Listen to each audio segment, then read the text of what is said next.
Hey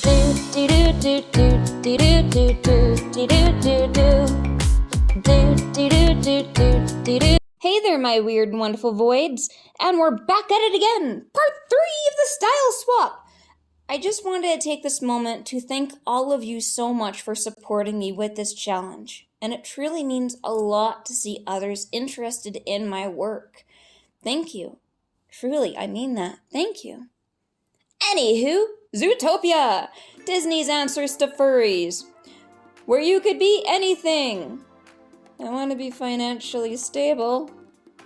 I'm sure we all know what Zootopia is, but just in case you heathens don't, it's a Disney animated movie back in 2016 where it follows the story of how a bunny, Judy Hopps, wanted to become a cop, and quickly learns it's not that simple or easy. In the end, risking her entire career on the line to solve a case of a missing mammal. Judy Hopps teams up with a reluctant con artist, Nicholas Wilde, a fox that is cynical and clever. Together they navigate the complex and beautiful city of Zootopia. Come on, you can't blame me for wanting to keep it spoiler-free. It really is a fun and cute movie, and it really touches on how working through personal biases and preconceived notions of a person or people can be so harmful, and how to be self-aware with that. More people need to do that, have that self-reflection. More people do.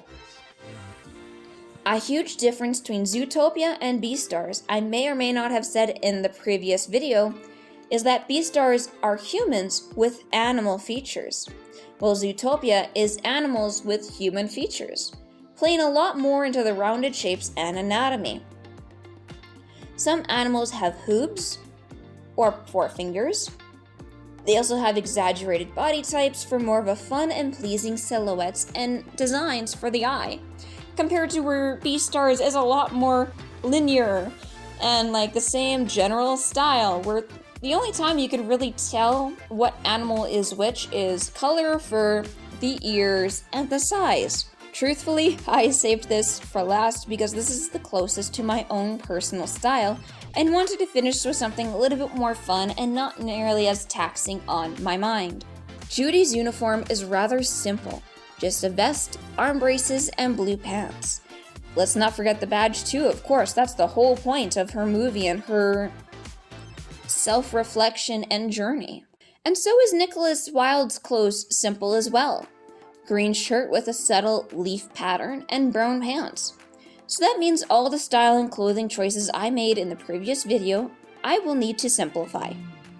Something else to note is even though that none of them are wearing shoes, they're all flat-footed, compared to some of the more proper digigrade legs we all know and love from typical furry art.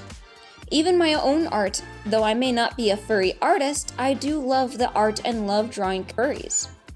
I honestly love their community, too. A lot of them are very open and welcoming. Nudge, nudge, hint, hint, I got commissions open. DM me on Twitter or Facebook. If anything I have noticed with preparing for this challenge is there are such small differences in bodies in all three styles. Even with the clothes!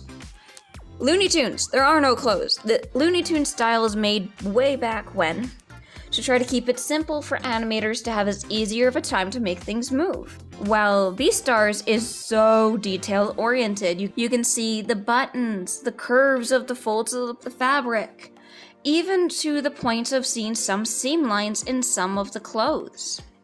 While Zootopia, it's more of the feeling of the clothes than the actual specific details of stitching and stuff like that. It's purely for aesthetics, typically, and modesty.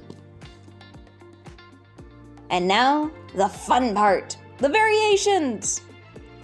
I have already decided that Bugs Bunny was going to be a star, and using Gazelle as a model of pop culture and media, he's definitely going to be his fun, loving, easy, outgoing persona all the time. Casual with a touch of formal flair. Maybe jeans and a suit jacket, something simple but snazzy. He would probably be more in comedies, or even with some slapstick humor, and he would always be one to reach out to the fans, keeping family-friendly aesthetic that Disney so very much loves and will play with. He's definitely the one that you want in your corner and the loudest laugh in the room. Wile E. Coyote would, instead of being a weapons dealer, would be that high-tech innovator that definitely suits his style.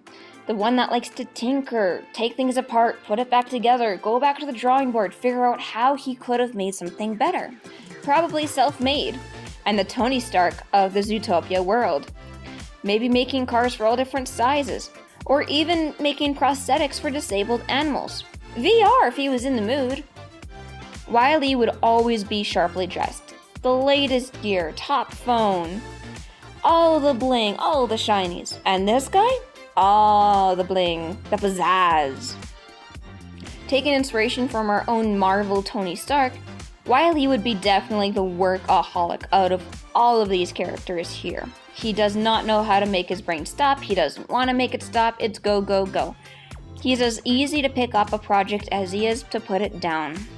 He's definitely one who would probably be all over the billboards, probably the one who invented our version's word of the apple. Now, the challenge. Beastars focused on high school and the social struggles between carnivores and herbivores and the dangers that are prominent with that society. Zootopia was more focused on careers. We don't know what Legoshi or Haro wanted to be, or what their plans were specifically out of high school, especially since there was a certain point they did not know if they would survive high school, or that school they were in generally. Or at the very least, I don't remember what they wanted to be. I haven't seen season 2 yet, no spoilers. The best thing I can start with is what do I know, both with the characters and with the species in this world. Well, the wolves we saw in Zootopia was the muscle, the guards, the front lines, but Legoshi makes a point of always seeming smaller, non-threatening. Even in the literal lion's den, he very much had himself portrayed something much smaller. He even mentioned that he was a fox, had his hair cut, and went in undercover so they wouldn't actually understand the strength that he has. He is the pinnacle of an introvert.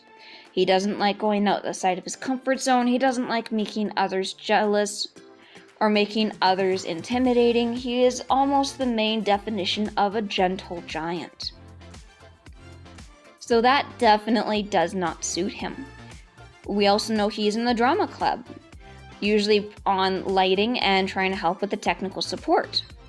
And he often enjoyed being the supportive character with that. Even so far as stepping up to play a character near the season finale when one of the characters could not make it.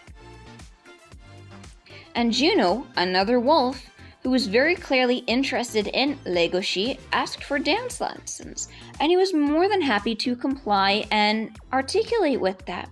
And the entire interaction, even though Juno was trying to be flirty, he treated specifically as a teacher-student teaching moment. A little bit oblivious, but you know, you do you, boo. Taking all of these things into account, let's take our big bad gray wolf out of the school uniform and into the arts. A Broadway star would be perfect for him. Something where he can move, be the supporting role, step in with any help that others may need. And as much as he may love seeing the production in line, he doesn't want the spotlight himself, even though he's more than happy to help others be in the spotlight. More casual clothes, but with a dramatic flair. Maybe some puffed out sleeves, some themed leggings. Really drama, like real drama kid vibes, you know? Like he's coming home from a rehearsal and is just too tired to change. Probably playing the tough guy in most of the theater acts and most of the plays. But in all honesty, he's the sweetest and most quiet one in the room. Small eyes and a soft expression that holds so much behind that little smile. With bunnies in Zootopia, they were all farmers.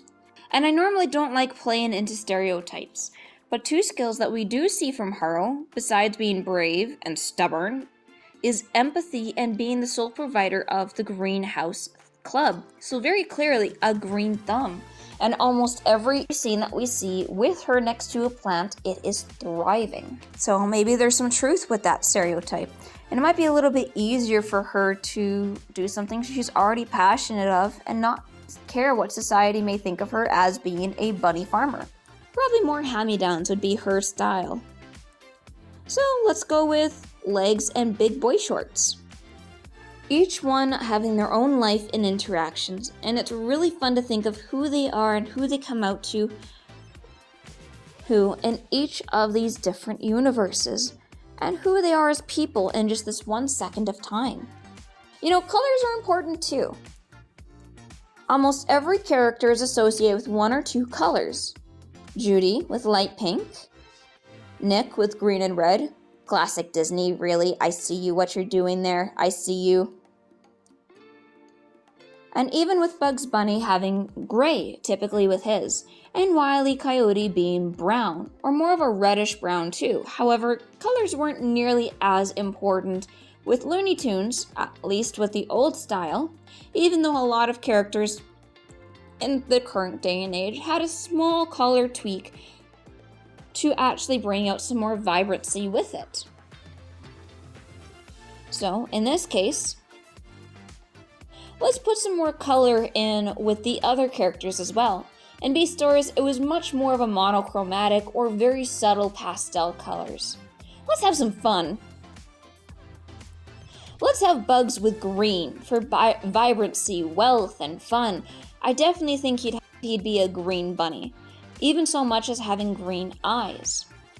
I think having the green with some darker gray and white of his skin would really help make everything pop and bring everything together.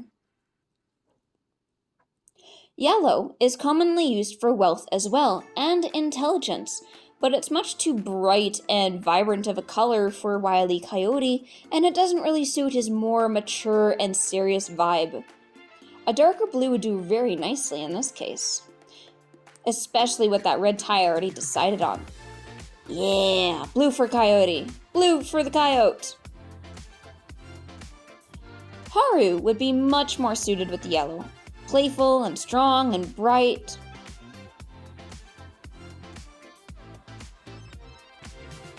It'd be a bit harder to clean from the dirt, but it does feel nice to feel pretty when you're not in the fields. If you see a patch of dirt, no you don't. Legoshi was one of the last big challenges I had in this project. Legoshi is much more quiet and reserved, and very too shy to show anyone who really is, especially to new people. So most vibrant colors like purple, orange, green, yellow, that's way too bright and loud for this very mild and gentle soul. But I also don't want him to be too boring either. So black and white, as classic as it is, I don't want to go straight into that. Besides, having some pure white on his muzzle and his body will bring the eyes back up to the face more often. So, I decided black and gray would be better. Something mild and mysterious, but not too dark as to be perceived dangerous. More mellow and chill. With all this decided, let's see how it went. Wow, that took a bit longer than expected, but we got it done. Eventually. This experience was new and difficult, but I loved the challenge. To see and understand how everything was different and how it was similar. To step into some character design by imagining how these different personality types would live and experience and thrive in such different worlds and universes. From super loving and energetic and unbelievable as Looney Tunes, to the dark and gritty and the hostile as Beastars, to something a little bit more complicated but still easy to process and chew on as Zootopia. With all of these in a row before us, I really think it was an important lesson to learn, at least for me, to go outside of your comfort zone and stretch your creative muscles to see what you can do. We all need to do something that's outside of our comfort zone, especially if we're wanting to work with different people and personalities. Now, would I do something like this again? Maybe, maybe not. I have so many projects that I do want to see and I'm currently working on, so we would have to wait and see. But what matters is that I grew and learned and I had some fun. Thank you so much for coming along with me to the Style Swap Challenge. If you enjoyed it, please let me know. Put your 2 cents down below and tell me what you thought of this. Would this be a challenge that you guys would want to try? Is there other art challenges you would want me to try? What is catching your fancy? And don't forget to subscribe too and be the first one to catch a brand new video as it releases.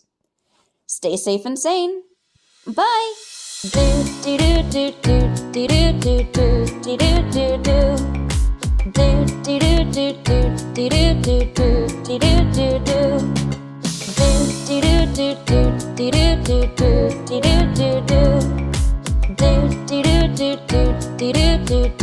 Do